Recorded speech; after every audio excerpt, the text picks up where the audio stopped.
ഉള്ളിയൊക്കെ ദേ ഇങ്ങനെ വഴന്ന് വന്നിട്ടുണ്ട് കേട്ടോ. ഇത്തിരി മഞ്ഞപ്പൊടി, മുളക് പൊടി, മുളക് പൊടി, മല്ലിപ്പൊടി, ഇതെല്ലാം കൈക്കണക്കാണ്. ചിക്കൻ മസാല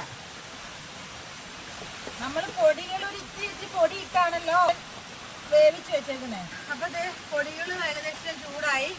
കണ്ടോ, നമ്മുടെ നമുക്ക് എടുത്ത് ചിക്കൻ 2 വിസിലെടുത്തത് ഇങ്ങനെ ആയിട്ടുണ്ട്. നമ്മളിതൊന്ന് മൂടി വെക്കണം ഒരു ഇത്തിരി നേരം. നല്ല സെറ്റായി. പാകമാണെന്ന് നോക്കട്ടെ. അടിപൊളി, റെഡി.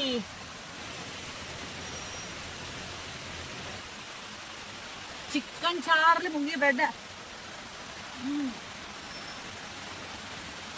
ഫ്രഷായി. പാറയിലെ കുക്കിംഗ് കഴിഞ്ഞിട്ട് ഞങ്ങൾ പോവുകയാണ്. എന്താ പറയുക, സാധനങ്ങളൊക്കെ പകുതി കൊണ്ടുവച്ചു. ഇനി ഇത്രയും കൂടെ ഉള്ളൂ. അപ്പോൾ ഇത്രയേ ഉള്ളൂ. നമ്മുടെ ചാനൽ ഇഷ്ടപ്പെട്ടാൽ സബ്സ്ക്രൈബ്, ലൈക്ക് ചെയ്യാൻ, ഷെയർ ചെയ്യാം.